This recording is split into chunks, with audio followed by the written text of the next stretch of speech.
you good to go, Jane? Debbie, are we good to go in the back? We are. Okay. We'll wait for the clock to turn over for 9 o'clock. So close. So just an opportunity to breathe and do a little meditation for 30 seconds, right?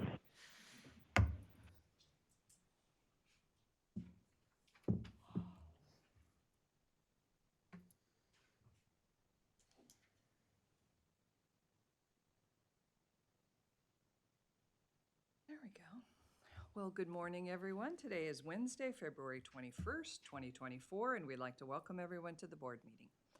We will call this meeting to order at 9 a.m. The teleconference number is 971-254-3149, conference ID 866-914-607#. Audio capabilities are listen only and are offered on a best effort for the public.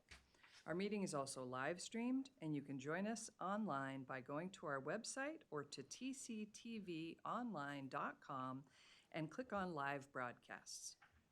Before we get started, I'd like to remind everyone to mute your phones. You can do this by pressing *6.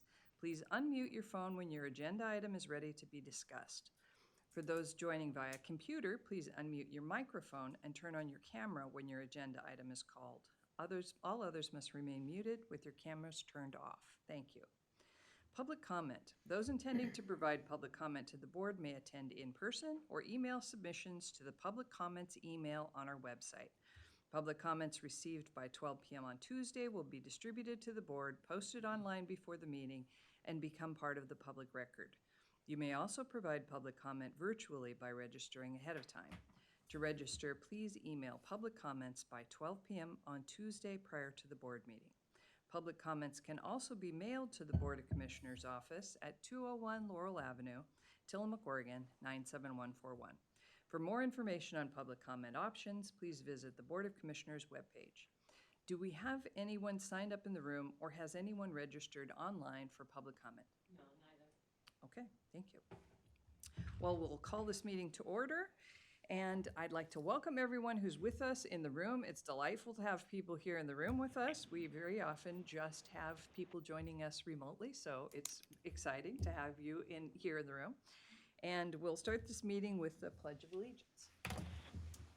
Commissioner Olson, will you lead us? I will. Pledge allegiance to the flag of the United States of America and to the republic for which it stands, one nation, under God, indivisible, with liberty and justice for all. Thank you. And I'd like to invite folks to sign the guest list if you are in the room and you haven't done so yet. It's on that little shelf right there. Well, we don't have any non-agenda items today, and we will start our meeting on item 5 on our agenda with the presentation from Northwest Regional Child Care Resources. I'd like to welcome Eva Manderson, Director. Thank you for being here with us today. Thank you for having me. It's good to see you all. And you. So for Commissioner Olson, my name is Eva Manderson, and I'm the Director for Child Care Resource and Referral for Clatsop, Columbia, and Tillamook counties. I'll tell you a little bit about my organization as we go through the presentation, but just wanted to give you that context to start with. Thank you. So today I'm bringing to you some information about child care in Tillamook County, and then also some of the things that my organization has been doing to support the work of child care. I think the last time I was here was around Provider Appreciation last year, and so I'll give a plug for that when I get to the end. Would love to come back and visit you again for a proclamation for this year as well. So Debbie, next slide. Perfect. So Tillamook County is a child care desert. Definition of child care desert is that a child care desert exists when there are more than 3 children per licensed slot of childcare, or fewer than 33% of children have access to a licensed childcare slot. I'll give you some data on the next slide. So this is what Tillamook actually looks like in the last childcare desert survey. This is a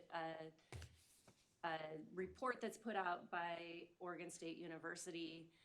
It is a study that's done every 2 years, and it is based on what we call the market price survey, where we survey all child care programs and ask what their rates are. And we also ask about vacancies at that time. So what they found in the report that ended in December of 2022, which was when we did our last market price survey, was that 5% of children 0 to 2 have access to childcare in Tillamook County, which is desperately below the 33% mark. And 20% of children 3 to 5 had access to a childcare slot. Compared to the rest of the state, I thought that would be an interesting number for you. 35% of all counties are a childcare desert for 0 to 2-year-olds. So childcare desert is a crisis in Oregon, not just in Tillamook. It is a crisis nationally. In 2018, when that study was done 2 times ago, so prior to COVID, 36 of the counties were childcare deserts. So something that has happened between 2018 and 2022.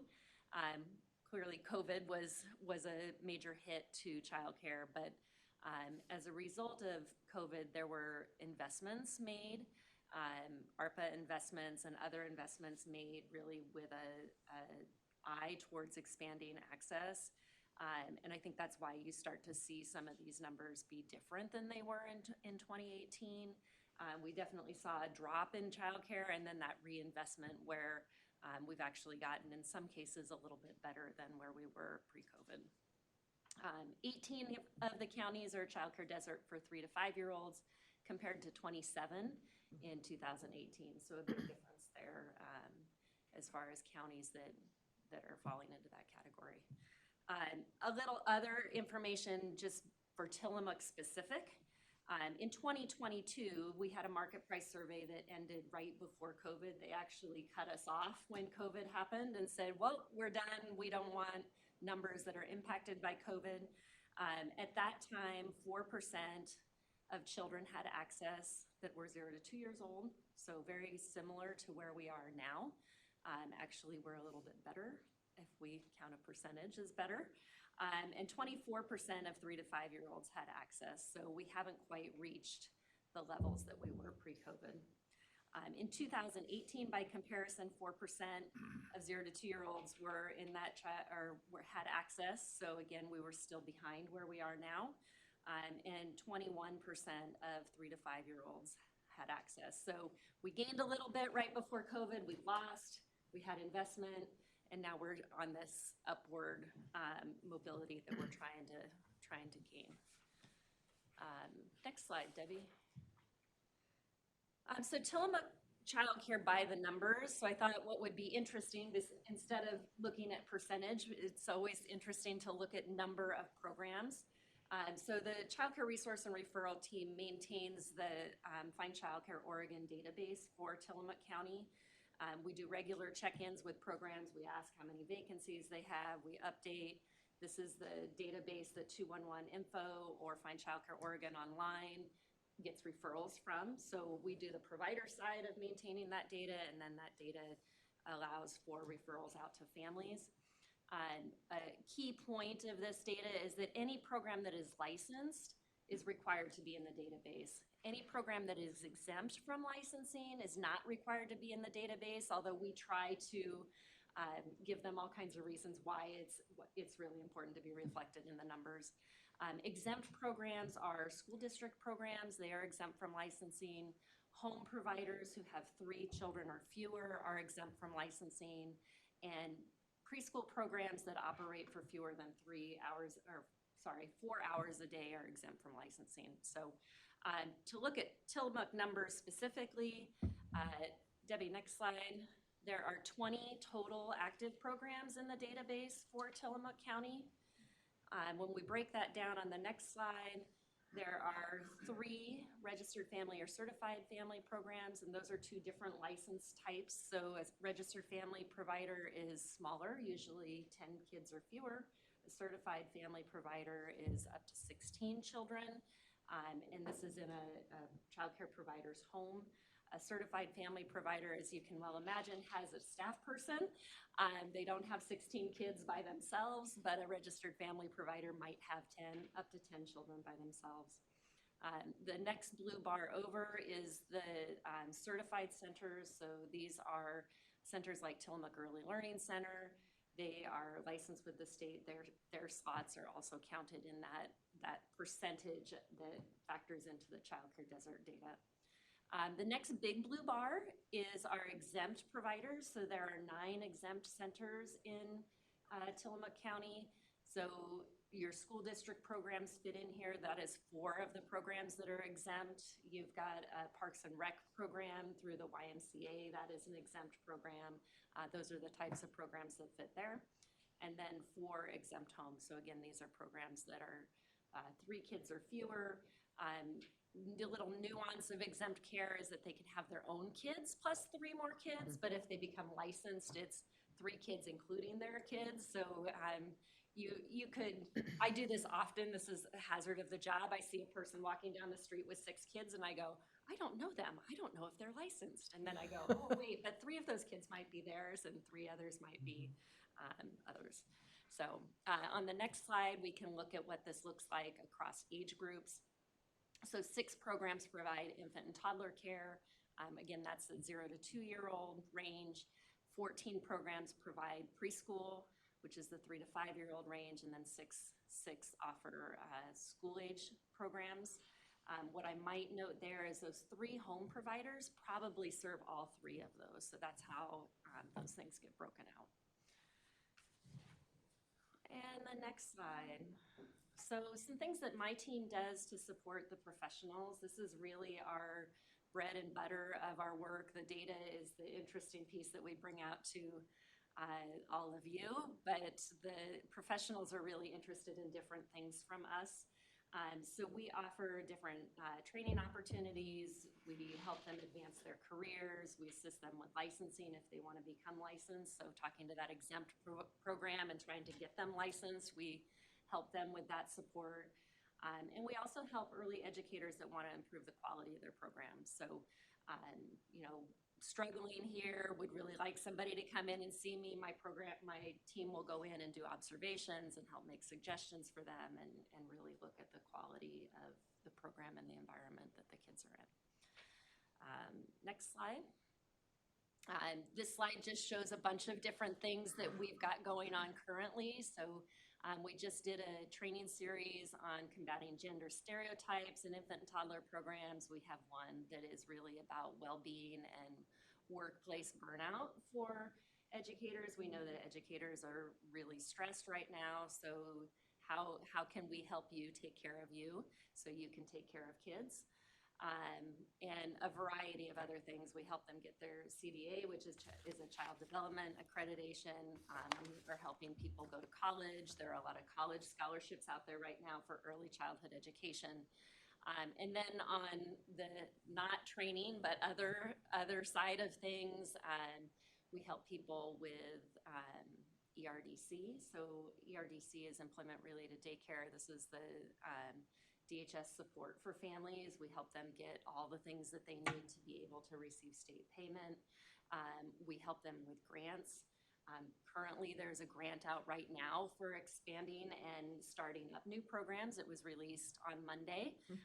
It can bring a new home provider up to $15,000 to start up their business. And so we're working with exempt programs to try to help them get licensed and access the grant, or maybe a registered family provider that wants to expand care, they could access the grant. So doing some of that outreach and helping them with grant writing sometimes becomes our thing that we do. And business support. So we work with your local SBDC to bring business support things to providers. So a lot of things that we're doing with professionals. On the next slide, I talk a little bit about support that we have in communities. So we also convene community leaders. We started doing that pre-COVID. We became very active during COVID, and it hasn't slowed down at all for us because COVID kind of shined a spotlight for us on childcare. Not that childcare wasn't a challenge pre-COVID, it really was, as evidenced by Tillamook County's work on the childcare task force pre-COVID. But we got to COVID, everybody went, oh my gosh, there's a problem with childcare, and we started convening more meetings, and people were interested in attending and having those conversations, and so we've just continued that pace. On the next slide, there are some things that are happening in your neighboring counties. Clatsop County has looked at what Tillamook County was doing with their task force and said, hey, we want to do that. And so they started meeting a couple of their county commissioners and some other local leaders. Their county, prior to COVID, had put in their strategic plan that they wanted to address childcare. So then when COVID happened and they got ARPA money, they invested $500,000 to support childcare, and they developed a grant program. That grant program has received another additional $500,000+ from local businesses and foundations, and have turned around and used that money to go back out to programs to say, we want to support you. How can we do that? We want to support you in ways that make sure that you've got living wages for your workers, which has always been a challenge in childcare, and we want families to be able to afford what that costs. So in those grants that were given out, there's been a lot of helping programs with their business acumen and developing rates that are realistic to be able to support living wages for their people. But what that means is some families can't afford that rate. So they've developed scholarship programs, and they're really working on helping families access ERDC when they're eligible for it, and then scholarships on top of that if they're not eligible for ERDC. Really great program. The most notable thing that I would say there is that in the 2022 Child Care Desert study, they actually were one of the programs that or one of the counties that moved out of being a child care desert for 3 to 5 year olds. All of the other investments that have happened in Tillamook and Columbia County and across the state were the same. These grants were something that was different, and we feel like that played a huge part in making that move.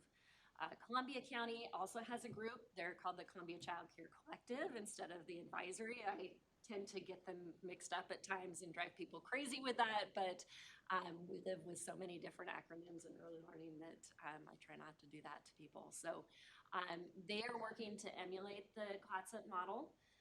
They have done some of their own learning. They've really watched what's happening with Clatsop County.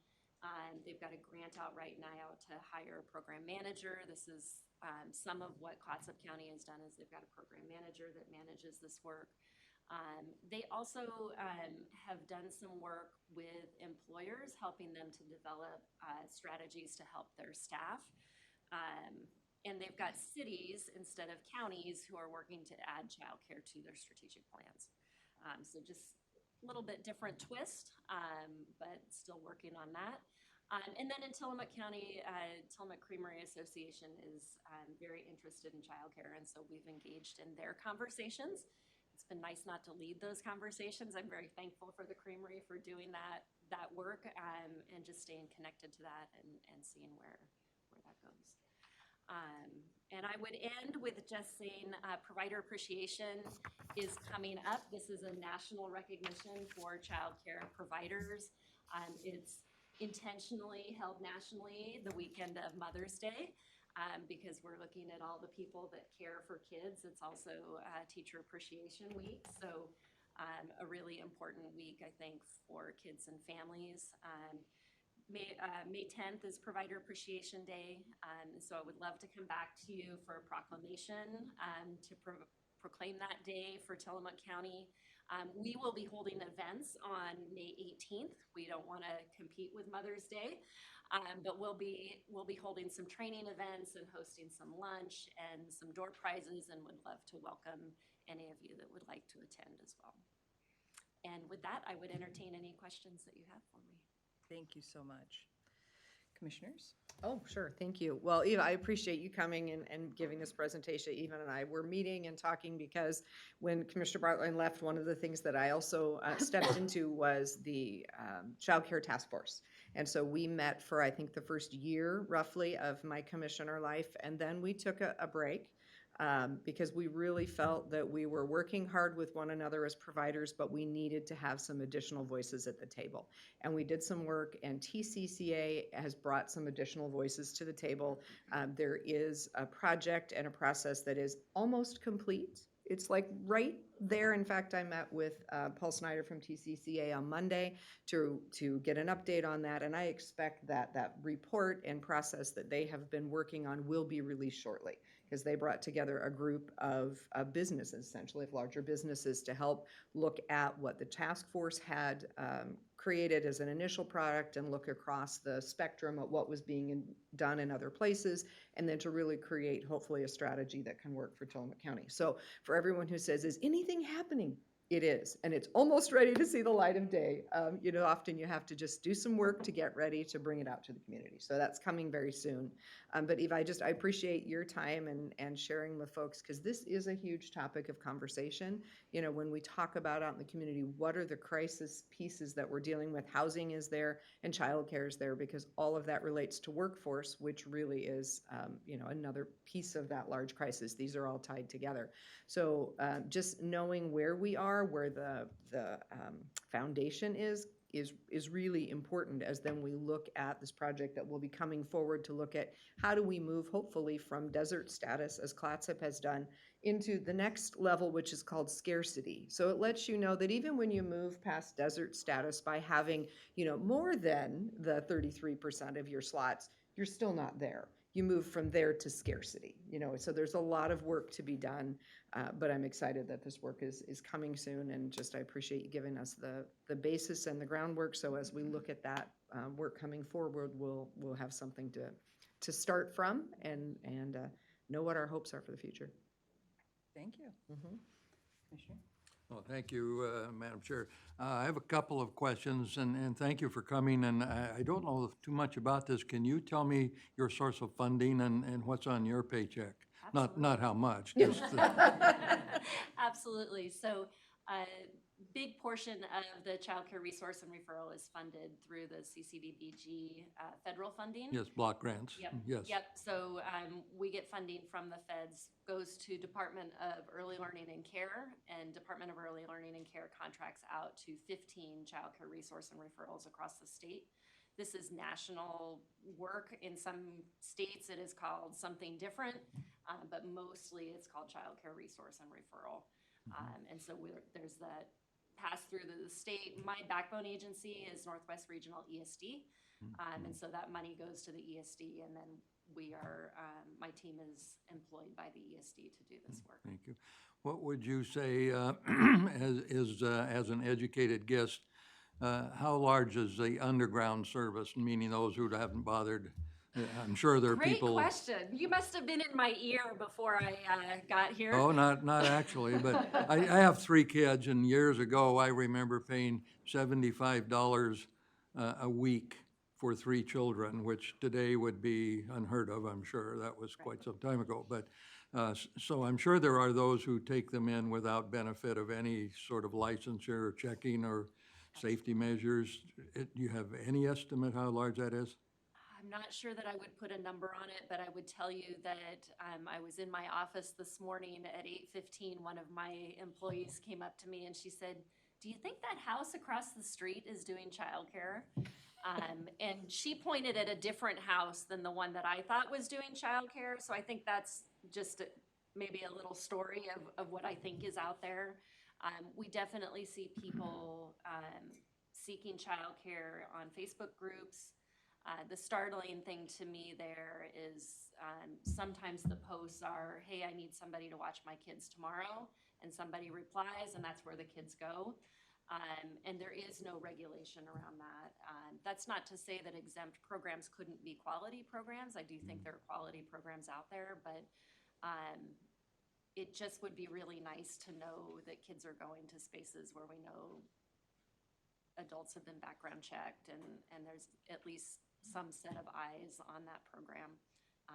Doesn't have to be all the time, but we also know that even with licensed programs, there can be things that happen there too. So there's always a tension there with that, is trying to figure out how do we get more programs in the system so they're on the radar so we can be there helping them.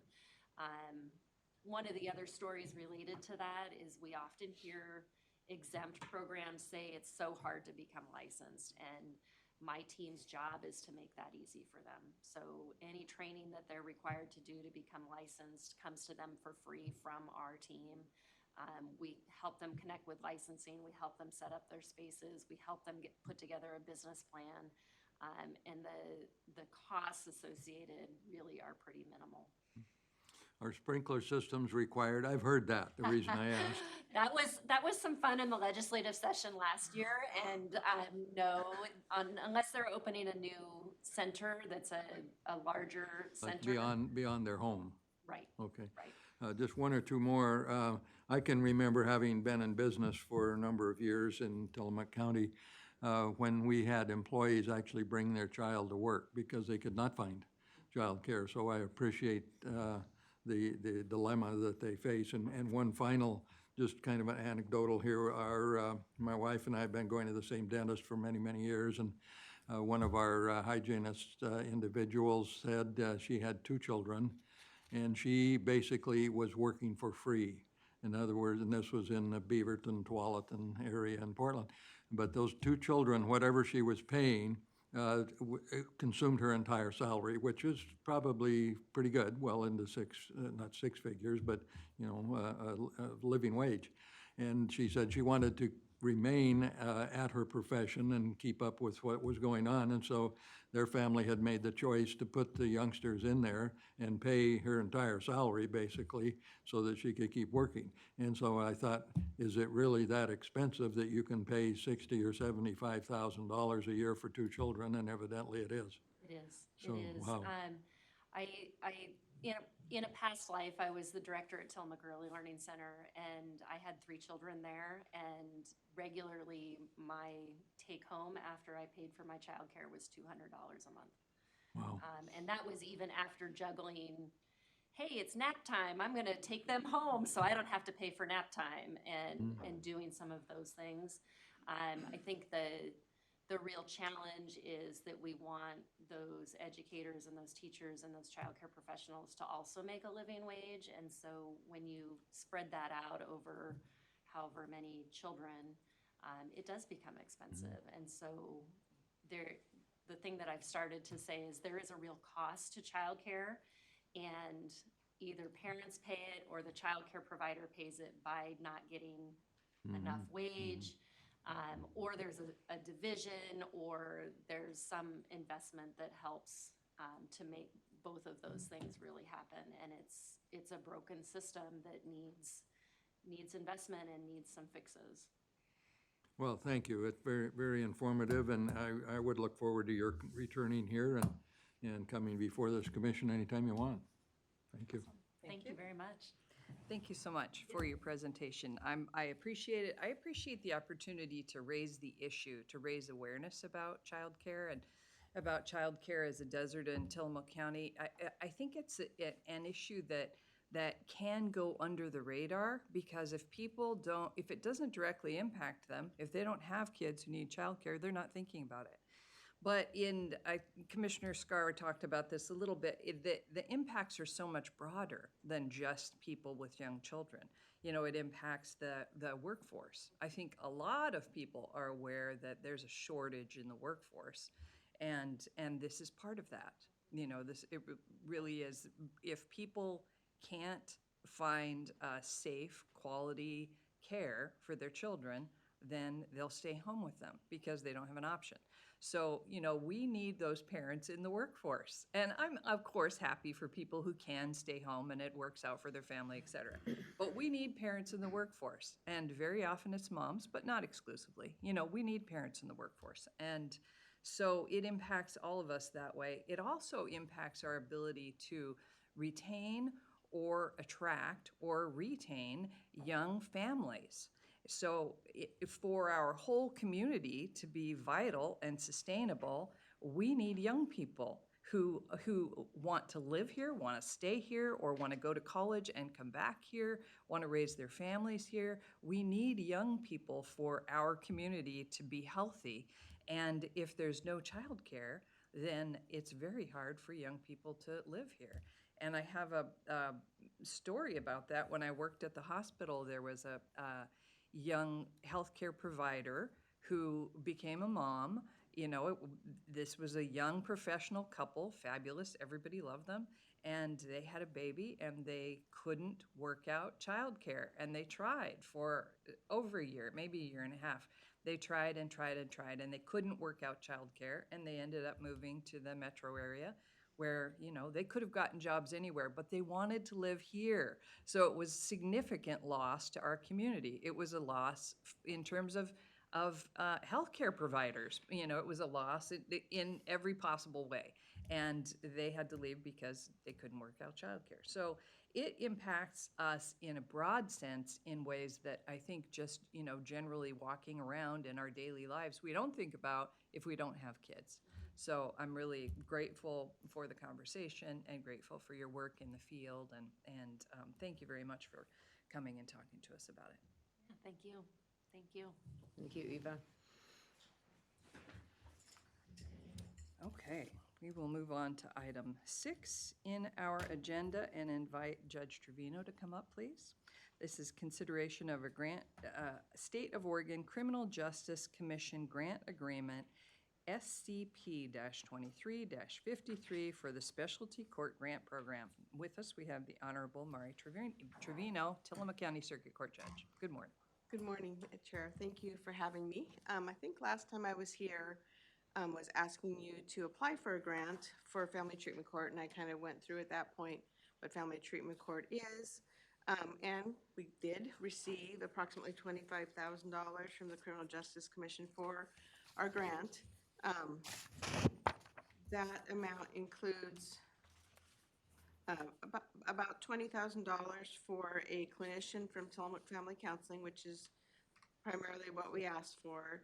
It includes a small amount for supplies, $2,300 for tablets and phone cards, and that's the county's sort of portion of the grant. And then it also included approximately $3,000 for the conference that I talked about last time, which is the national conference for treatment courts, drug courts, et cetera. So enough for, staying at a cheap Airbnb, it might be enough depending on where in the country for both the coordinator and myself to go. So that was really exciting to get the grant, and I'm excited to move forward. There is also a grant agreement, which I've printed out, that's actually something the county signs instead of the court. It does outline the reporting requirements that I'd indicated that is not a county requirement. That is something my staff will do, so you don't have to worry about that. Some of the reporting is just the computer system reports for, and some is a narrative, and I will do the narrative portion. So I do have that, and I'm hoping the board would be willing to sign the grant agreement. And if you have questions, I'm happy to answer. Thank you so much. Questions? Actually, could you do a brief overview description of the program itself? We had a public comment questioning, just wanting to understand more about the program. Sure. So if you wouldn't mind reviewing that, I think that would be helpful. Absolutely. So Family Treatment Court is a collaborative approach for families who have their children in dependency court, which is basically DHS care. And it is a year-long program at a minimum that helps families or parents work through milestones, basically to overcome substance abuse issues. Usually there are related behavioral health challenges, co-occurring kind of stuff that's going on, but parents come in every week. It's a supportive, collaborative environment. We have a team which consists of myself, the coordinator, a dedicated clinician from Tillamook Family Counseling who's fabulous. CASAs come, Parents and Child's Council comes, DHS, obviously. DHS is person that does treatment stuff, and we try to support parents in a positive, collaborative way to get the help they need to have their children return sooner. So that's basically what Family Treatment Court is. Thank you. I appreciate that. No Yeah. problem. This is another opportunity to really meet people where they are, you know, when they come into our court systems because of something that's happened in their life, and we simply either, in these cases, you know, put their children in foster care and say, sorry, that isn't getting to the solution. It's not getting to the solution for the family. If we end up with these folks in jail serving time when really it's substance use disorder that's at the heart of this, again, we're not creating future success for them or for their children. So this is one of these amazing programs that's available now to really meet people where they are, to say to someone, you know, here's where you are in your life, here are the traumas and the challenges, looking at the adverse childhood experiences that may have led them to this place, and saying, we want to help you. We don't want to punish you for where you are, we want to help you. But we can, through the court system, really require them to walk with us, which is a difference that's really important in some cases. That's that driving force that says, okay, this is the time to do this, and the court will provide the supports that are needed, but also a little bit of encouragement, if you will, to do this work. So I'm really excited for it. I think that so often the services that are needed are not there as wraparound services for families, and so they end up just cycling back through. And this is an opportunity, much like the behavioral health court that we've talked about previously, that is under Judge Hill, that looks at folks with behavioral health issues. This one is really specific to families, and it's an amazing thing. So thank you for bringing it forward. Happy that the county gets to be a partner with this, and that we can really provide people the supports they need to move forward in a really positive way in their lives, for the family, for the children, for everybody. Yeah, and to me, out of all the work I've done, I've been doing this a long time, it is the best. It is the best thing that I do, because it is meant to be a non-confrontational, cooperative process to try to help families. So it's near to my heart, and I enjoy it. Good, thank you. Wonderful. Commissioner? Well, thank you, Judge, for your remarks. And I guess what I appreciate most about this is that you and Judge Hill and other colleagues here are hands-on. You're not sitting up on the bench all the time and letting the staff and so on do these things. My short time here and history through the county is our judges here, including you and Judge Hill and perhaps others. You're in the deep end of the pool, so to speak. You're hands-on, you're making these things happen, and I appreciate that. I can see how maybe in a larger jurisdiction, it would be clerical matters or administrative matters, not rising to the level of a judge, but you're the ones who make the decisions, and I appreciate that, and I appreciate you've got a personal stake in this. Thank you. And it's really different than normal court, because I do not wear a robe. I do not sit above people. I sit at the table in my regular clothes with parents and people, trying to tell them that I care about what happens to them. And I think it's really effective that way. So it is very different than my normal role. Yeah. Nice to get the robe off once in a while. I really value the mission of the program and the shift from your regular role. You know, in your regular role as a judge, you're required to judge people and issue consequences. And in this role, you have the opportunity to really help people, provide external supports to help people change in order to keep families together or reunite families. And it's really, I think the mission of that is extraordinary and wonderful. And I'm glad that we're doing that here, and that you in particular are doing that. Thank you. Thank you. Okay, I think we're ready for a motion. Okay, Madam Chair, consideration of a State of Oregon Criminal Justice Commission grant agreement, SCP-23-53, for the Specialty Court Grant Program. I move approval. Second. We have a motion and a second. Any further discussion? Hearing none, I'll call for the vote. All in favor signify by saying aye. Aye. Aye. Aye. Motion passes. Thank you Jen. very Thank you. much. Have a good day. You too. Thank you.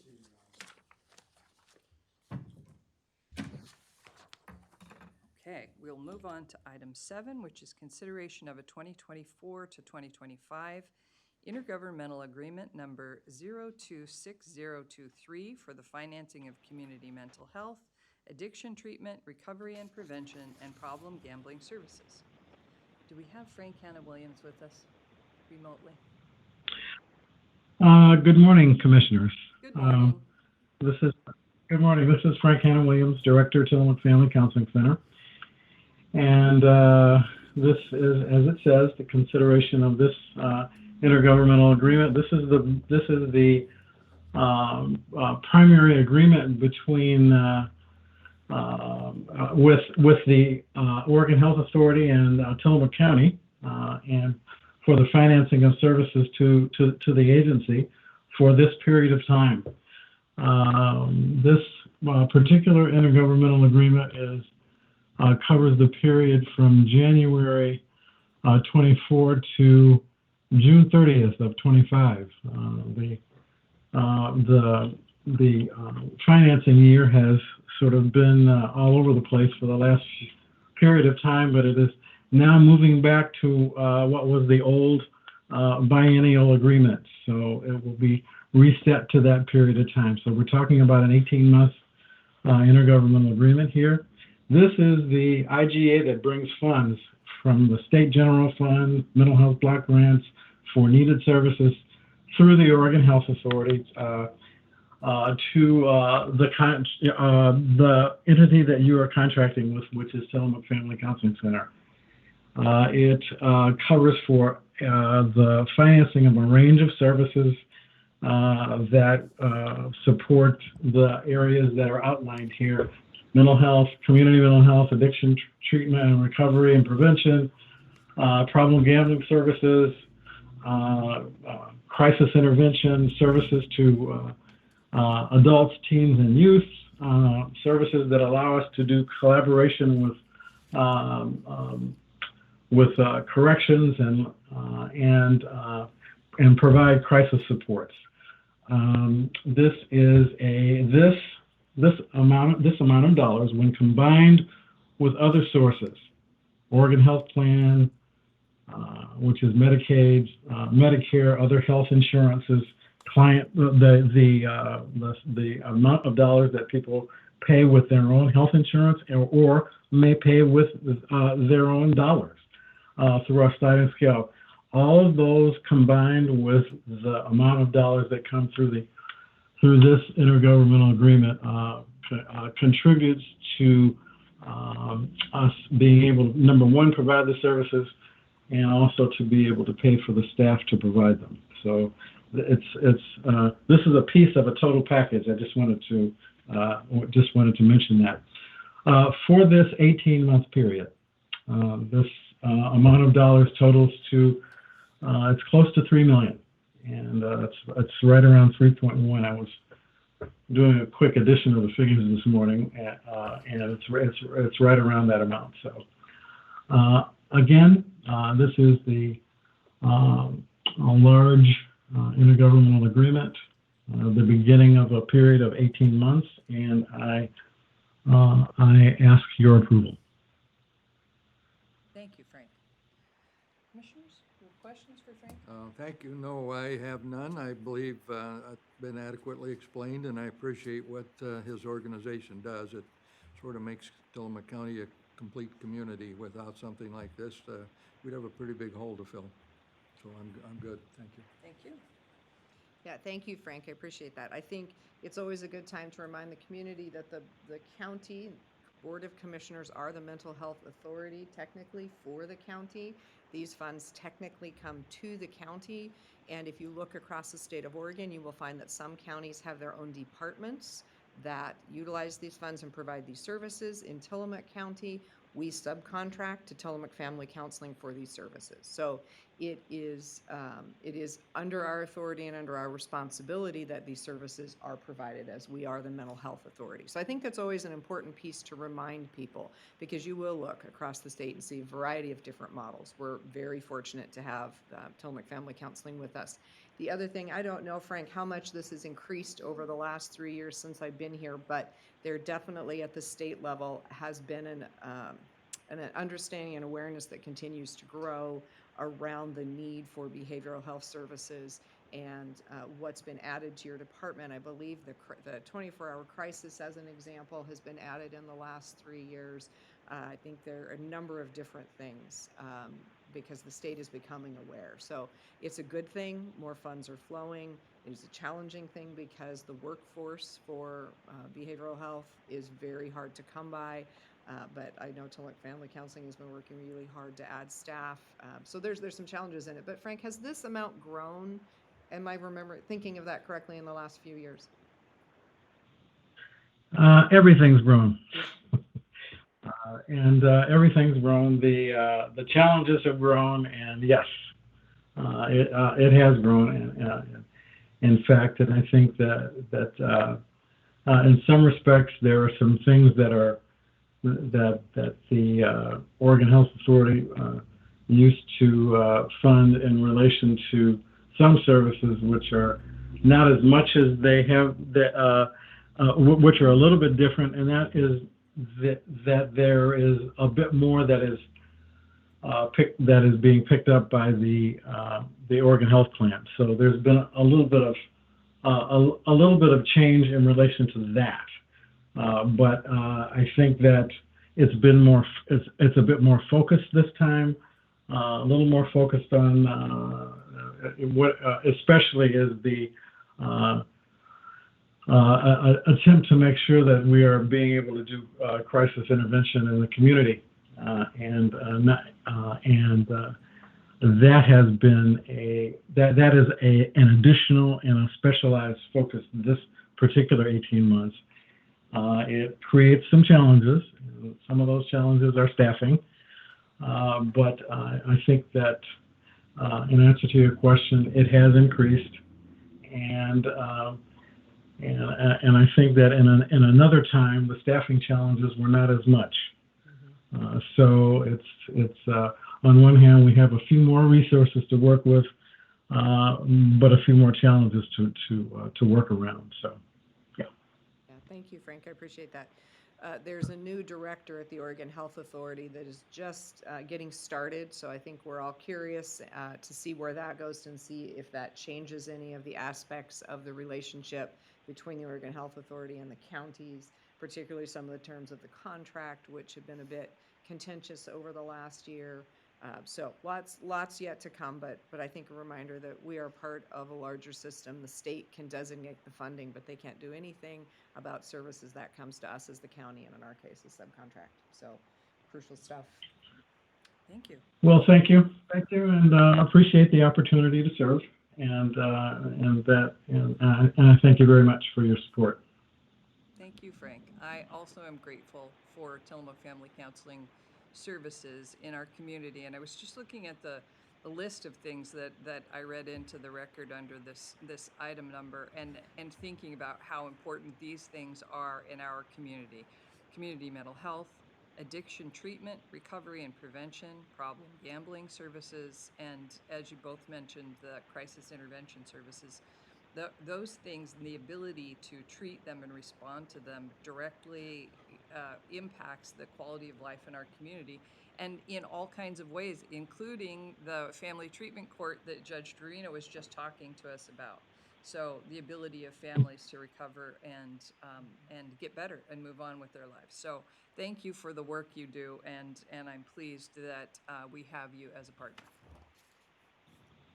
Thank you. I think we're ready for a motion.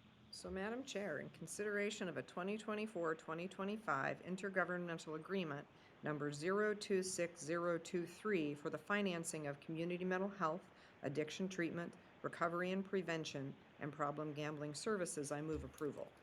Second. We have a motion and a second. Any further discussion? Hearing none, I'll call for the vote. All in favor signify by saying aye. Aye. Aye. Aye. Motion passes. Thank you, Frank. Thank you, Commissioners. Okay, we will move on to item 8, which is consideration of a federal RAISE grant application for the Rockaway Beach Connection, a Salmonberry Trail project. I don't know if we have Gavin Mahaley in. I saw him up there. Yeah. Okay, terrific. Gavin Mahaley, Communications and Development Director of the Salmonberry Trail Foundation. Thank you to the Chair and Commissioners for allowing me to present about the federal RAISE grant that the Salmonberry Trail Foundation has been working on with Alta Planning and Design, with support from Tillamook County, the City of Rockaway Beach, Oregon Coast Scenic Railway, and many others. We are asking that the county be the lead applicant because of their strong history with managing federal grants. The grant ask is for $25 million to build a segment of the Sangre Trail in Rockaway Beach from Washington Street in the south to Beach Street at Manhattan Beach State Recreation Site in the north. That is difficult to say. The segment will enhance the city of Rockaway Beach with safer pedestrian crossings of 101, a more walkable downtown, safe routes to school for students, and convenient access to transit and local businesses for residents and visitors alike. It will also be an economic engine to the region by incentivizing private investment, alleviating some household transportation burdens, encouraging tourism, and connecting tourists to all parts of town, regardless of where they lodge. Oh, sorry, I was reading some of that because I just didn't want to forget anything, and I forgot to turn on my camera. And I'd be happy to share a map if that would be useful for folks to see. We'd love to see a map, please. Yeah.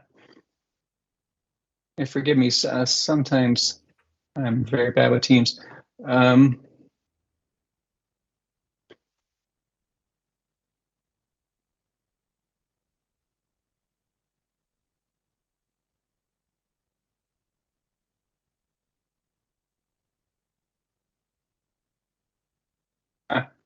I apologize. There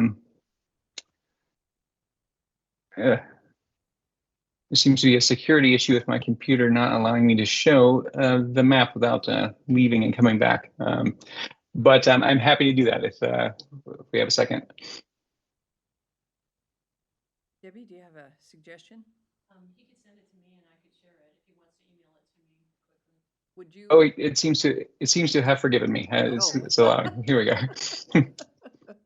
Okay, can everyone see this map of Rockaway Beach? Not yet, but just a moment, because sometimes there's a little bit of lag in the room. There it is. Gotcha. Great. Okay, so here we are. We can see Washington Street to the south, and each one of these dots, the pins that we've dropped, are going to be crossings of Highway 101.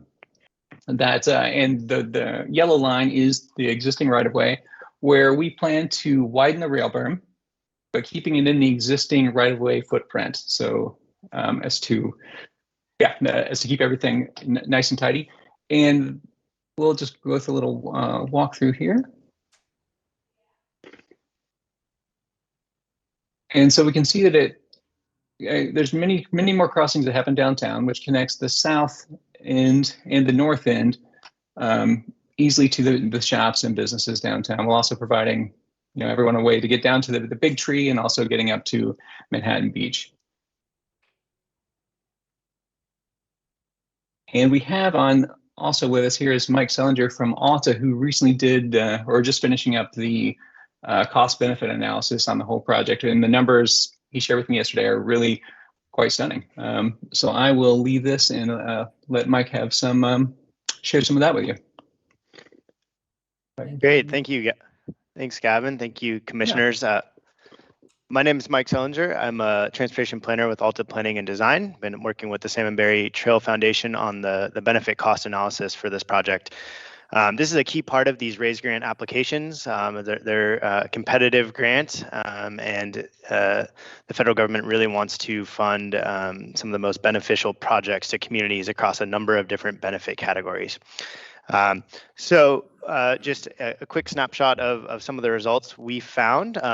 We looked at benefits across categories that correspond to the grant criteria, which are safety, environmental sustainability, including reductions in pollutants, quality of life, including increased physical activity within the community, economic competitiveness, which has to do with household transportation costs and congestion, as well as state of good repair, which has to do with the maintenance of roadways. Happy to share the results came out very good for this proposed project. Running through some of the benefits, the overall benefits for the project over a 20-year period are estimated to be $55 million. And that's largely driven by two categories. The first being safety. That's really where we found this project to have the most impact. $39.8 million of that is projected to be safety benefits. And that's due to the crash history and very dangerous conditions on 101 through Rockaway Beach. There have been multiple pedestrian fatalities over the last 6 years, as well as a number of other incidents. So that following how the U.S. Department of Transportation looks at safety benefits and impacts, this project is projected to score very high among that. The other one is in that quality of life category and around increased physical activity. We've estimated the number of users on this trail to result in a net of 80,000 bicycle and pedestrian trips per year. Over, across the community, research has shown that that has a large impact on physical health and reducing mortality across the population. So those are the two major benefit categories, and happy to answer any questions or dig into any of the details on how we approach this analysis. Thank you. Happy to answer any Oh, questions and about the sorry, grant I itself, forgot. too. I did forget the bottom line is we have to present a benefit cost ratio, and that number came out to 1.51, which is really strong. You need to be above 1 for these to be competitive, but 1.5, meaning we have a 50% more benefits than costs. So I do think this would be a very competitive application. Terrific. Commissioners, questions? Thank you. My question is, the amount is 25 million, is that what I heard? And That's I'm correct. assuming, it seems high to me, but I'm certainly not familiar with the costs. I do understand prevailing wages and all of that. However, I'm assuming this is higher because of the complexity of the railroad, and you're in a developed, well-developed area in the middle of an incorporated city. And if you were in the open countryside, I'm assuming per mile it would be somewhat less. Is that a fair statement? That is fair. We are building a Rails with Trails project. So there's more cost, and now we're extending or widening the berm for 10 feet and then building retaining walls along that way to keep it within the existing rail envelope. So that adds price. We're not doing any rail salvage. So that is really where a lot of the extra costs come from. Do you know the total amount of money available for this sort of thing nationally? In other words, I'm assuming there's competition from all over the country for this. It's highly competitive. And I think the most that we can ask for is 25 million. So we really looked for a project along the coast that was able to come in underneath that. And the Rockaway Beach segment fit because of their community paths grant and other work that they've been doing really nonstop to help ready the Rockaway Beach for this trail. Well, I'm in support of it. Thank you. I think you've done a good job, and it sounds as if we at least have a significant chance. So go for it. Thank you. Thank you. Yeah, I appreciate this very much, Gavin and Mike. So I sit on the Salmonberry Trail Foundation Board and the STIA organization, as I've talked about before. So I've been involved in the sort of preparation of this, and we started out with a number of different segments as possibilities that met the different criteria. And as the evaluation continued, this one absolutely rose to the top without question as the one that would be most competitive. It also was a really key piece that we have the partnership of the city of Rockaway Beach, and we have 3 members of the city of Rockaway Beach, or 2 members, sorry, of the Rockaway Beach, and then Dan Haig, our trails coordinator, with us today as well. Oh, okay, sorry, I did not meet the gentleman in front this morning. So we do have 3 members of Rockaway with us, so I don't know if we want to invite them to talk a little bit about what this could mean for their community as part of our evaluation process. I'll leave that up to you, Madam Chair, but it is definitely one of the key factors that also made this a great location, because the Salmonberry Trail, once built, also has to be managed and maintained. And so as we look at how that's going to happen across the county, it's a bit of a challenge to determine who those partners will be. In this case, we have a natural partnership with Rockaway Beach, which is absolutely fantastic. So I am pleased that the county can provide the capacity to apply for this grant. That was probably the only way it was going to be competitive. So just super excited that we could actually get the Salmonberry Trail under construction within the next 5 years with this grant. And Commissioner Bartline, former Commissioner Bartline, always says, I hope we get some section of it built before I die so I can walk it. So if Bill's out there listening somewhere, the call to action of the Salmonberry Trail Foundation is to get Bill on this trail in his lifetime. So this really makes that a possibility. The other amazing thing is if we don't turn out to be successful this year, by getting this grant application in, we do not have to redo all of the work next year. It will be considered next year and bumped up in its consideration, as I understand it, based on having been considered this year. They will tell us what, if anything, we could do better and allow us to augment if we wish. So it's just a really good opportunity, and I'm excited to get it in front of the USDOT and see if we can get some of those funds in Tillamook County. Wonderful, thank you. Yeah. I would like to invite our guests to come up if you would like to. If you'd like to come up and say something about this project, you're very welcome. Thank you, Mary.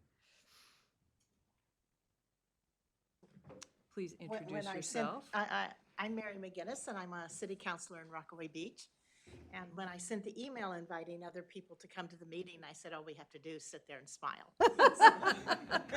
But I welcome the opportunity to talk about this project because it has been many years in the making. You mentioned former Commissioner Bill Bartline. When we first started working on this, I think he had the liaison position that you have now. And I would say that Rockaway has probably been working on getting our segment of the trail for 6 or 7 years at least, and have had some peaks and valleys and mostly related to funding. It will make a big difference in our city, as I think the guest speakers mentioned. As anyone knows who's been to Rockaway, we don't have sidewalks through town.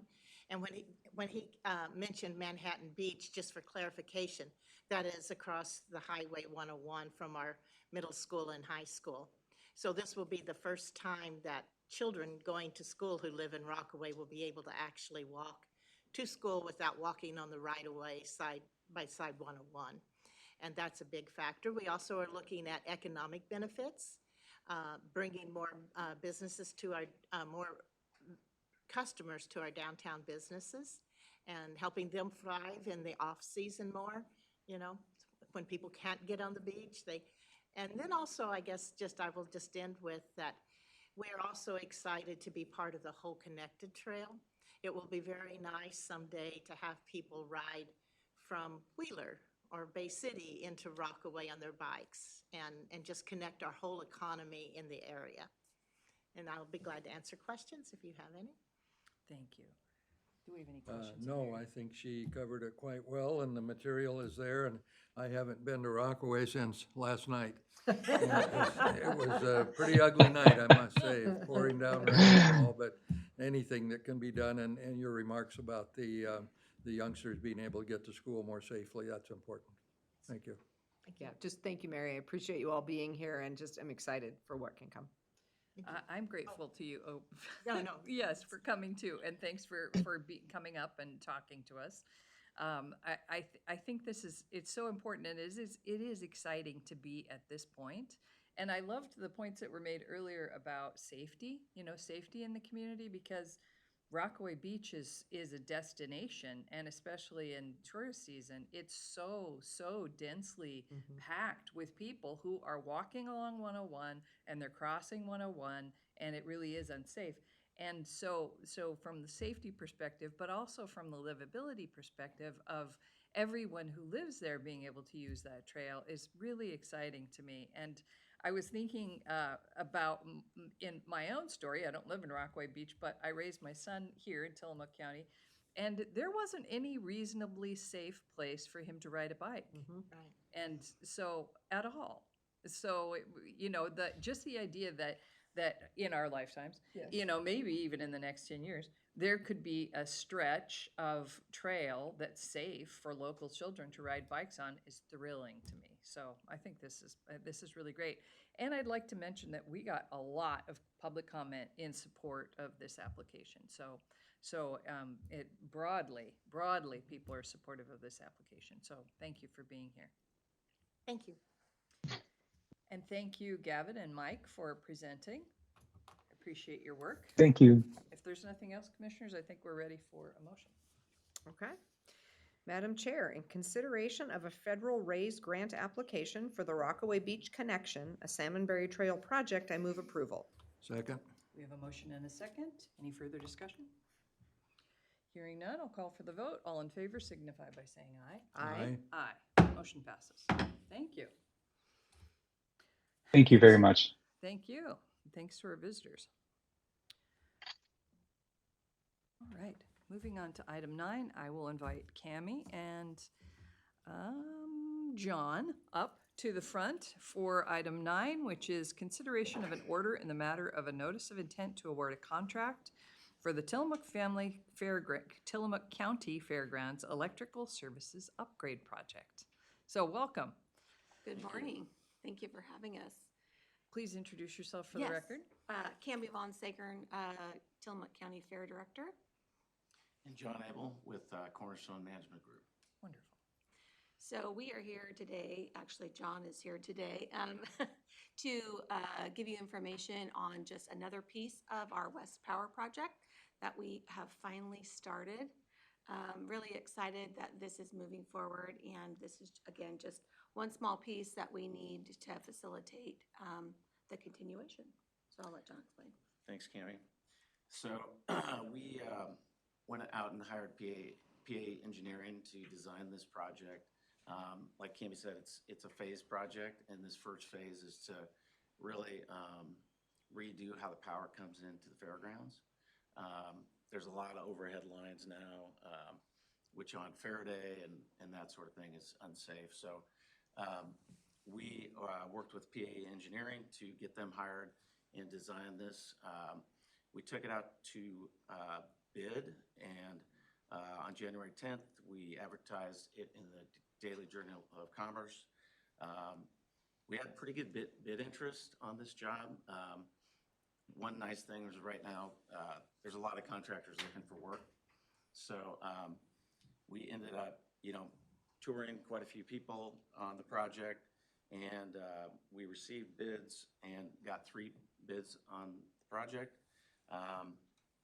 We went through a review process, and we are recommending an intent to award to Farnham Electric Construction, and it's a complete bid, including all the underground and work that's associated with it, vaults and repair of asphalt and that sort of thing. So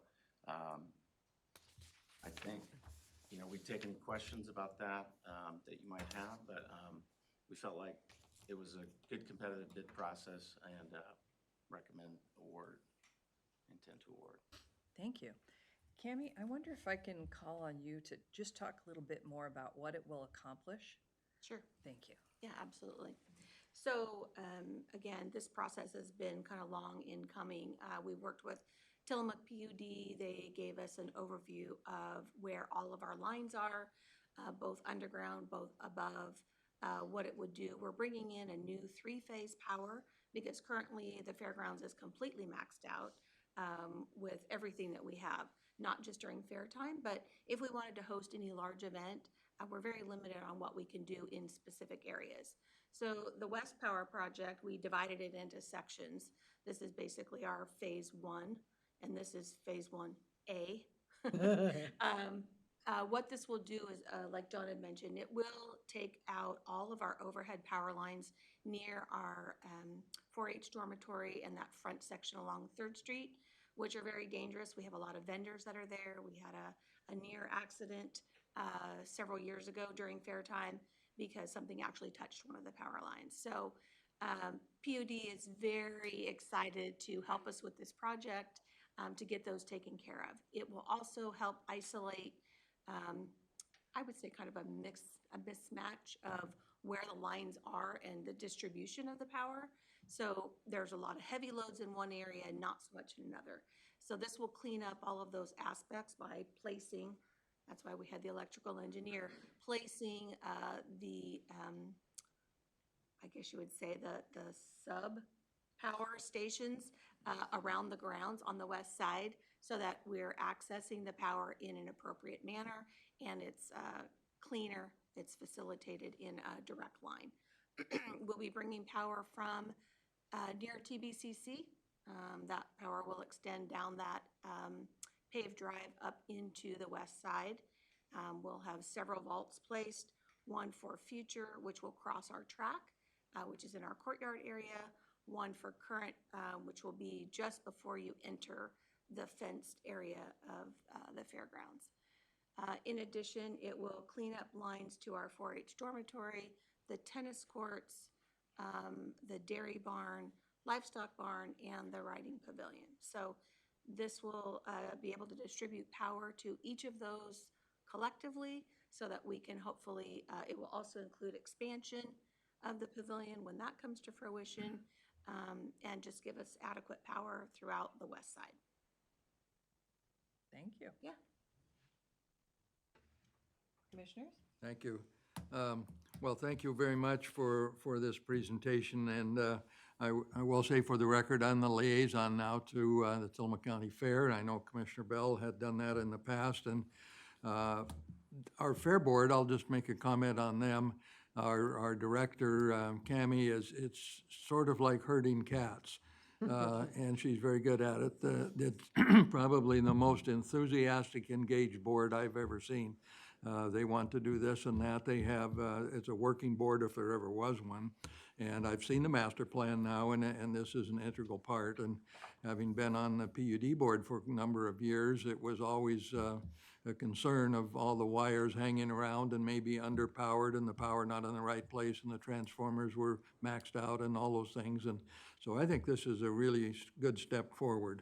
The last thing I'd say is the master plan is sort of integrated with the college because of the parking area and some baseball fields that are going in and the college itself. So I'm wondering, Madam Chair, if at some point, maybe you and I could go to, you representing the college as a college board and liaison and the fair, we could schedule maybe in the spring I guess I'd say a public viewing starting here, excuse me, of the master plan of the whole complex, the college and the fairgrounds, because now they're integrated. There'll be baseball on the parking fields and a whole lot of other things happening. And I think maybe the community would appreciate a 45 minutes or an hour update, and maybe they could even develop a road show to put something out in banks and community centers and so on, because there's a story to be told. So as with respect to this, I think this is an excellent first step, and all the bidding process was complete, and as was mentioned, the market appears to be a little bit softer than it might have been a couple years ago. And so I'm assuming the price is where it should be, and I would look to these people to say that. But so a long remark to what is a first step forward, and I think there's a lot more to come, and I'd sure like to have the community at least sit and have a look at it. And other things are on the burner. I guess I could say one thing, the Fair Board is considering bringing in a 3-ring circus in around Memorial Day. So lots going, and it isn't just a county fair. This is a facility that's used by all of Tillamook County time and time again. There's a show here not too long, the Home and Garden Show and a few other things. So it's a premier facility, and to the extent it can be upgraded, you got my vote. Wonderful. Thank you. Thank you. Yeah, I'm excited. This was a project, as you said, had been long waiting, long overdue, and it's excited to have it moving forward. I think it might be helpful for viewers. Can you describe just briefly the relationship between the county and the county fair? Because I think people may be wondering, why is this contract coming up in front of the county? Because the county fair has its own board, it really does its own work, but there is this linkage. And I don't know, Cammie, maybe you're the best one to kind of just describe how those two fit together and why you're in front of us today to ask for this. I will do my best. Yes, so Tillamook County Fairgrounds and Tillamook County Fair often get confused between the two. So the Tillamook County Fair is one of 36 in our state, and we are required to process through the county. You own the property, we manage the facilities. We get money through the state for all the county fairs get the same amount of money through the state, which was like a kickoff to our fair.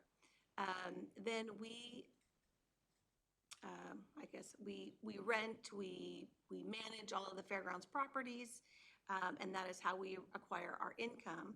So we are independent of the county when it comes financially. We're not receiving any general funds at the moment. And so we operate And then we come before you, anytime that we have an agreement, anything to do with the property itself, then we need to have your permission and your blessing to see that these things are being done properly, and it will enhance the properties that you already own. So that's kind of where we are. Our fair board manages our fair, and we also manage it year-round. So not all the fairgrounds across the state do that. Some of them just do a fair. Some of them are county departments, and they take their information from their commissioners. So we like to think that we have a partnership. We have a good working relationship with everyone. We are able to use your county services as needed. So we're at this point now where we are entering into a contract and an agreement that requires your attention and your approval. Thank you. I appreciate that. I think it's just always interesting, we say when you've seen one county, you've seen one county, right? And as you mentioned, there are different relationships between county government and county fairs in other spaces. But here, you all are sort of your own entity that's utilizing county land and managing it. So appreciate that description.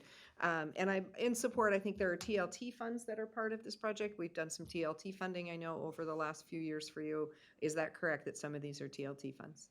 Yes, so just to be clear, the first portion of this project, we were able to receive, we were one of the 36 counties that would have applied for monies that came through House Bill 3410. So the fairs were awarded funding, and it was managed through Business Oregon, so we had to apply. This was the great project. It was already earmarked for some TLT funding from an application that we had put in several years ago and awarded through the county commissioners. So our application was accepted, and we were granted in the first round. So half of the fairs were in the first round. The other half, if accepted, would be in the second round. So we received $277,777 as divided equally amongst all of the fairs. So that money will be spent first. We are under a time frame on when we need to do that. And then secondarily, we'll be going to the county for the TLT funds of $250,000, which were awarded. Perfect. Thank you. Appreciate that. I have no more questions. Thank you. I'm excited to be having this conversation today. You're right, we've been talking about it for years. And Doug referred to the master plan. There is a plan in place that was developed maybe 6-ish years ago. 2016. Thank you, 2016, to look at the vision for what the fairgrounds could be in the next 20 years or however long. Maybe sooner, hopefully, but it's a big plan, it's a big vision. And this is the first piece of this vision, as I understand, like the power part has to be repaired and resolved and developed in order for other things to happen. So I think it's thrilling that it's actually happening now. I appreciate Commissioner Scar's questions about the relationship between the fair and the county, because it is interesting. It is a partnership. I think it's a very effective partnership. You're not a county department, but you do receive some county services, and like IT, for example. And we are able to invest transient lodging tax dollars because it's a tourist facility. So that's a great use of those dollars as far as I'm concerned. And we know that people come from all over the state and from other states to visit our fair because we do have the best fair in the state. So that is true, and I'm sure that Doug would concur. So I think this is thrilling, and I'm ready for a motion. All right, Madam Chair. In consideration of Board Order number 24-010, in the matter of a notice of intent to award a contract for the Tillamook County Fairgrounds Electric Services upgrades, I move approval. Second. We have a motion and a second. Any further discussion? Hearing none, I'll call for the vote. All in favor signify by saying aye. Aye. Aye. Aye. Motion passes. Thank you both for being here. Thank you, Commissioners. Thank you very much. And I would appreciate an opportunity to have a meeting with TBCC, yourselves, and go over our master plan. We do have a meeting in March to talk about a lot of the agreements that we've had in the past. So I'll be meeting with the college and be happy to loop you in on that as well. Wonderful, thank you. Thank you.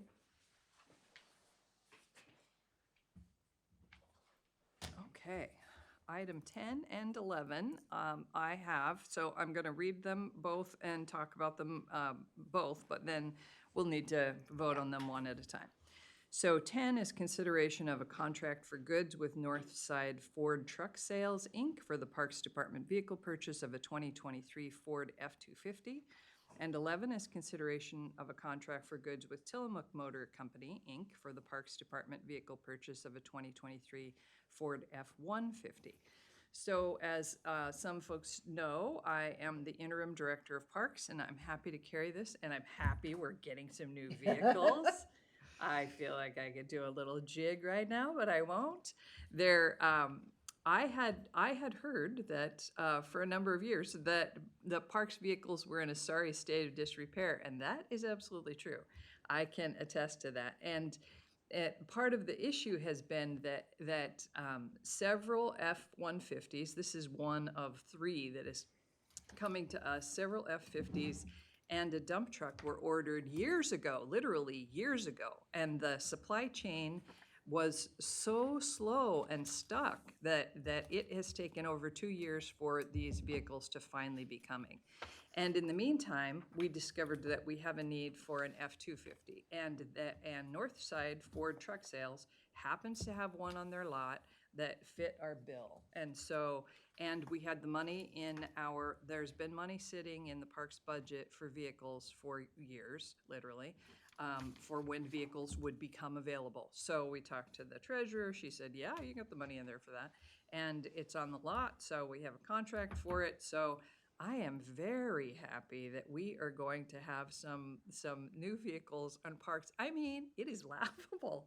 It's really ridiculous. We had a staff meeting in parks yesterday, and we were talking about whether or not we should continue to repair a certain truck that Tillamook Ford will no longer repair because it's in such terrible shape, and Jiffy Lube won't work on it either.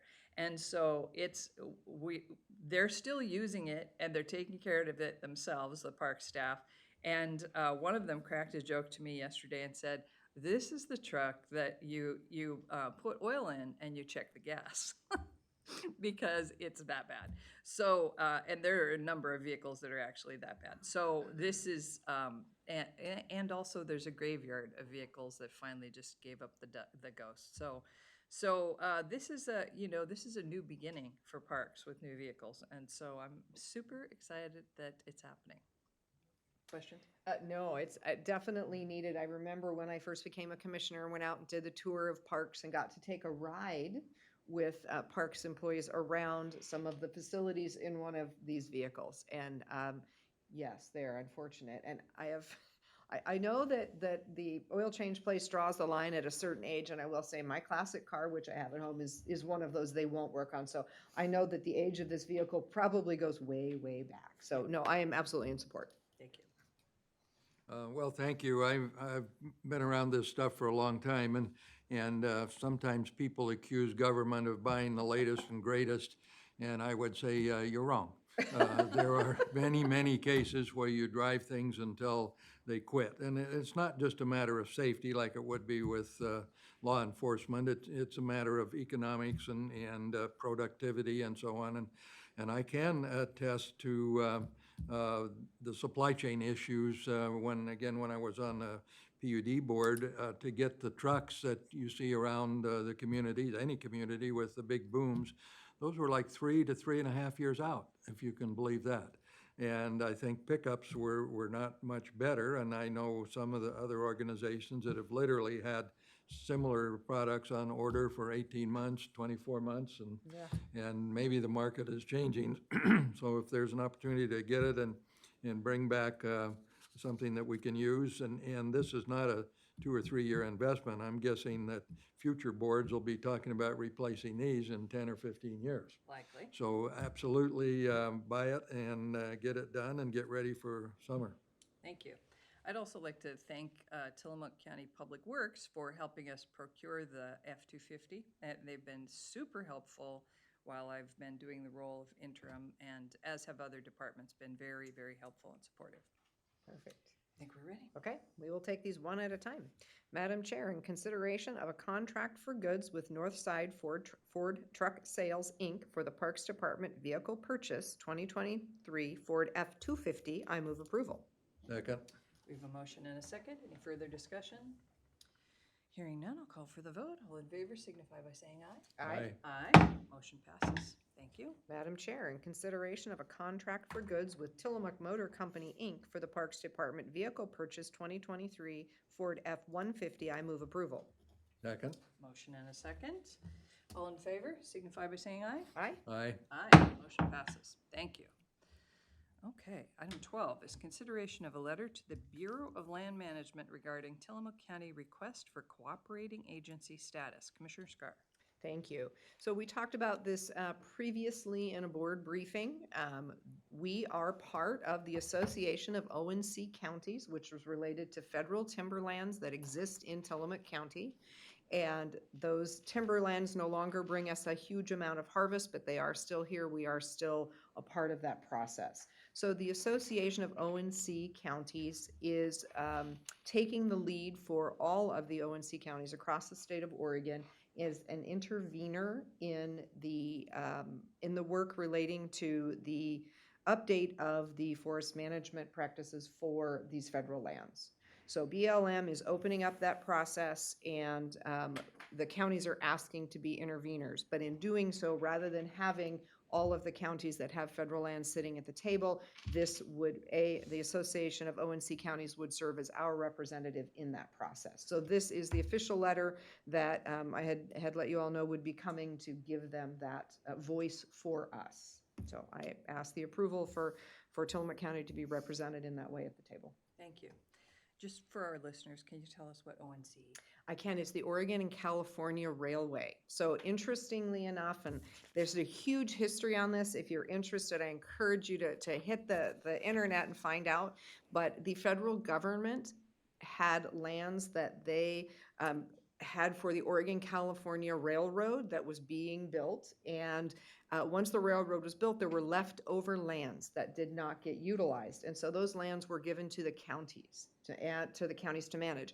And then at another point, the federal government actually said, well, we're going to actually keep the ownership, but you are going to get the timber revenue, and we'll work with you in a management sense. So it's this very strange relationship starting way back in the 1800s. So we are, one of the ONC counties, BLM, is managing the timber in those lands on our behalf. So that's what ONC is. It's a very, it's a long history. It starts back in 1862 with the Railroad Act for the first transcontinental railroad. So if you're a history buff, it's pretty cool stuff. Thank you. I have no questions. My understanding is this is almost routine, that we need to verify where our standing is and go on the record, and then rolls forward. And as Commissioner Scar said, ONC goes back well over 100 years. It's a long-standing practice, and the feds got involved, and railroads came to America before a lot of roads. So yes, I absolutely support going on the record, and let's get it done. Thank you. As am I, fully supportive of our request to be a cooperating agency. Perfect, thank you. So Madam Chair, in consideration of a letter to the Bureau of Land Management regarding Tillamook County request for cooperating agency status, I would move approval. Second.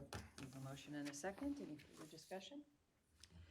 Hearing none, I'll call for the vote. All in favor signify by saying aye. Aye. Aye. Motion passes. Thank you. Item 13 is consideration of a letter of support for the Oregon Department of Forestry's community-initiated project request. Commissioner Scar. Thank you, and it says that I'm carrying this, but I see that Kate Skinner from ODF has joined us. I would love for her to come up Please. and go ahead and give us an explanation of the project and the letter of support. Good morning. Good morning. Thank you.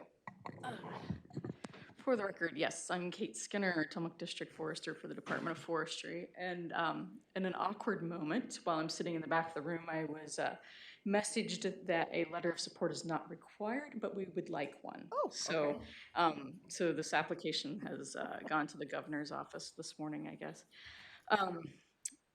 So what this is part of the congressionally directed spending for Wyden and Merkley's offices. And what we have submitted in our grant application is kind of a two-part project. One is to help us develop a suite of tools, economic management, reforestation, that would be available to all landowners, private and public landowners, in the management of Swiss needlecast. So last time I was here, I talked a little bit about, we've kind of become the central point of Swiss needlecast impacts to our forest in Douglas fir, and it reaches, all the way up the coast into Washington and into BC at this point. So this grant would allow us to either hire a contractor or an employee to help us put together and work with like the Swiss Needlecast Cooperative, other landowners, scientists, to develop this suite of tools to make the best economic decisions as well as environmental decisions, and especially the reforestation plans. And then the second part of the grant is actually to start implementing those plans on state forest lands, specifically here in Tillamook County, and help us in those decision-making pieces of the land management with our forest management plan as well as our draft HCP that we're pursuing. So that's the Terrific. details. Terrific, thank you. Thank you. Commissioners, questions? I really don't. It sounds like it's fairly routine, and then as was just mentioned, it's not mandatory, but it's probably a good idea. It's almost always a good idea to go on the record in writing. So yes, I will certainly support this. Thank you. Thank you. Yeah, and I support it as well. I know we talked, Kate and I have had quite a few conversations you. recently around the Habitat Conservation Plan, and as well as just what's happening in our forests. And so with the Swiss Needlecast piece of this, the other thing that I noted in your information you sent is that there's an opportunity then to also get funding to Right. help support the process as we are removing trees with Swiss Needlecast and planting appropriate trees that will economically provide, a stronger growth and better carbon sequestration. And there's just a number of things that happen, but there's also the potential then for funding to support some of that, because what we look at in part, of course, is as we are harvesting these trees, we are not necessarily going to get the same amount of revenue that we are getting out of our other healthier fir trees. So this is an opportunity to do the right thing, which is harvest and replace, and hopefully have some financial support in doing that Yeah. work. Yeah. So Thank you. Terrific. I'm supportive as well, and thank you for being here with us. Yeah. okay, Madam Chair, in consideration of a letter of support for the Oregon Department of Forestry's community-initiated project request, I would move approval. Second. We have a motion and a second. Any further discussion? Hearing none, I'll call for the vote. All in favor signify by saying aye. Aye. Aye. Motion passes. Thank you for Thank you, Kate. Item 14 is consideration of modification number 2 to Professional Services Agreement 6398 with McKinstry Accession LLC for the Comprehensive Facility and Energy Assessment and Space Planning Project. Rachel Haggerty, Chief of Staff. Good morning, Commissioners. Morning. This is an amendment to extend the term of this agreement through April 30th of 2024. We hired McKinstry last June to conduct a countywide facilities and energy assessment. The assessment is completed for all the facilities. I have shared the spreadsheets with department heads that have the facilities and have provided them with recommendations from McKinstry at this point to begin preparing their budgets. The primary purpose for the extension is to continue with the final reporting, which I have a draft of, and due to some scheduling conflicts, the presentation of the report and how to use the spreadsheets and the online tool that they'll be developing will be presented to leadership at the April 1st meeting. So this allows a little bit of time for that, as well as the contract includes work for McKinstry to work with the health department in their space planning work. So that is wrapping up as well. So everything is going well, and we're just needing a little bit more time to complete the work and present at the leadership team in April. Terrific. And it's being paid out of ARPA and health department dollars. Terrific. Thank you. Commissioner Scott? I'm happy to do the extension, excited to see the product. I know I sit on the board at the Pioneer Museum. We were able to get some early looks at some of the things related to the Pioneer Museum building, which were better than we expected, so that was really exciting. And then also sitting on the Health Council, I've had a chance to get a couple peeks at what they're doing for the health department as we look at needing more space for medical services and how that might be accomplished through buildings that we have or others. So it's definitely a good project. I am excited and pleased and looking forward to the full analysis. I think I asked Sean this before, and I didn't ask her before this meeting. When we look at the assets on our balance sheet that are related to our facilities, it is a significant number. And we really need to make sure that we are managing our facilities as we move through time. You know, this is a 1932 courthouse. We've talked quite a bit about this recently, but facilities require upkeep, facilities require maintenance, and we do seem to keep things forever, looking at the 1932 courthouse.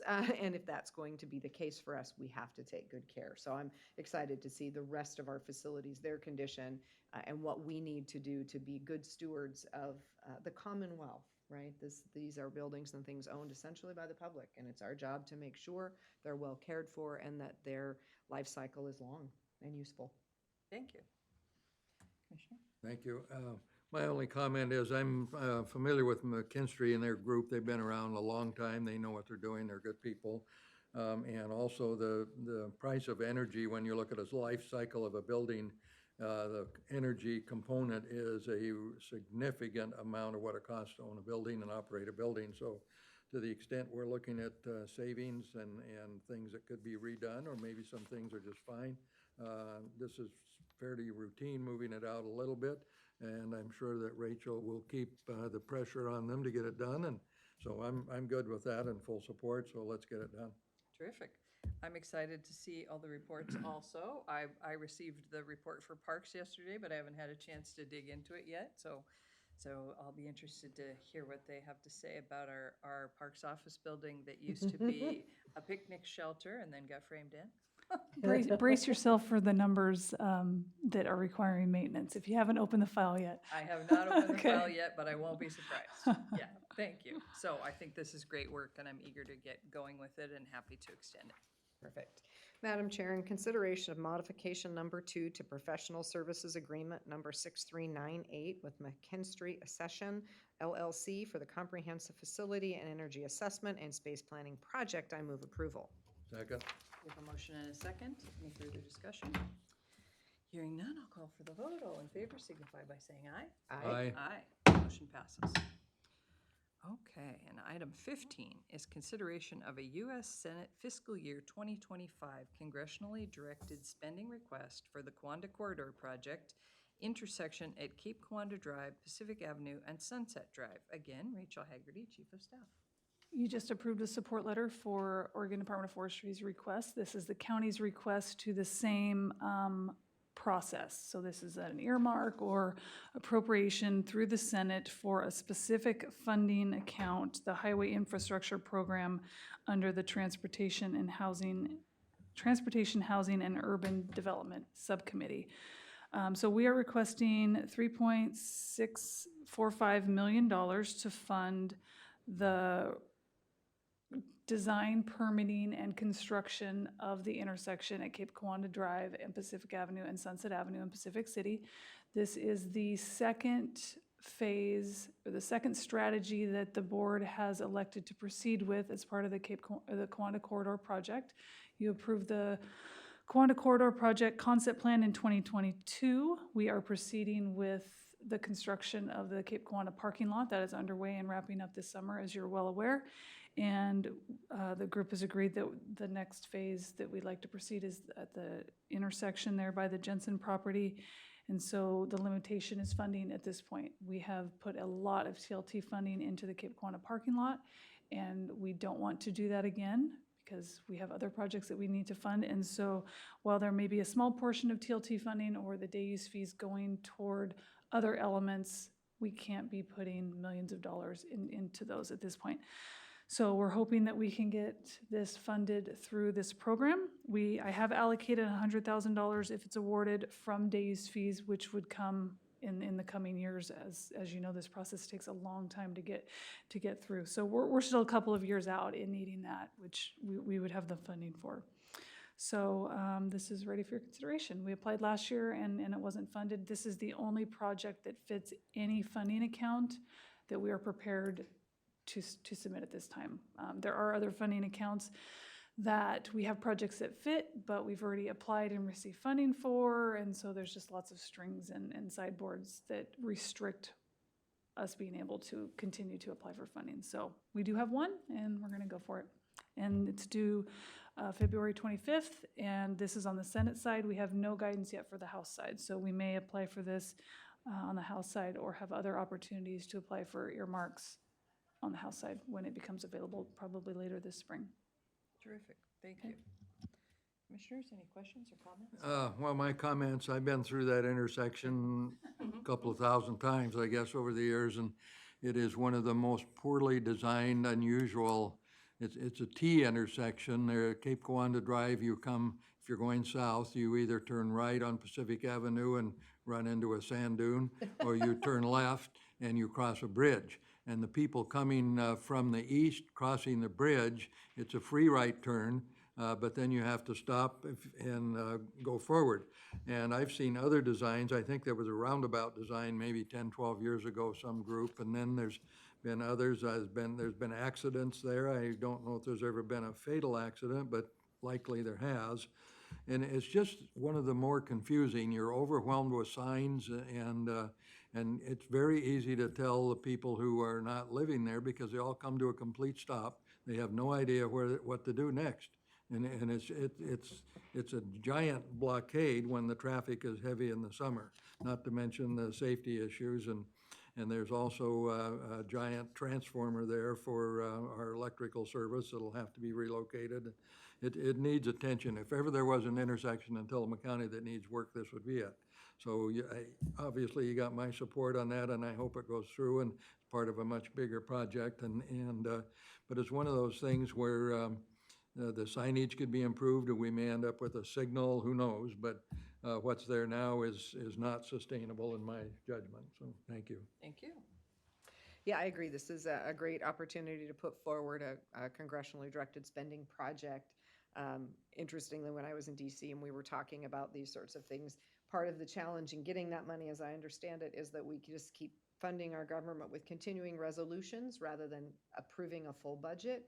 And so a continuing resolution at the federal level means that you get funded what you got funded in the prior cycle. And these congressionally directed spending pieces are not in that prior cycle. So they just sit and wait for an actual full budget allocation to come through. So if you are someone who communicates with your federal legislators, please let them know how important it is to pass an actual budget and get out of the cycle of continuing resolutions, because there are a number of funding opportunities that basically at the federal level cannot move forward without a completed budget. So just a big picture look at what we're working on.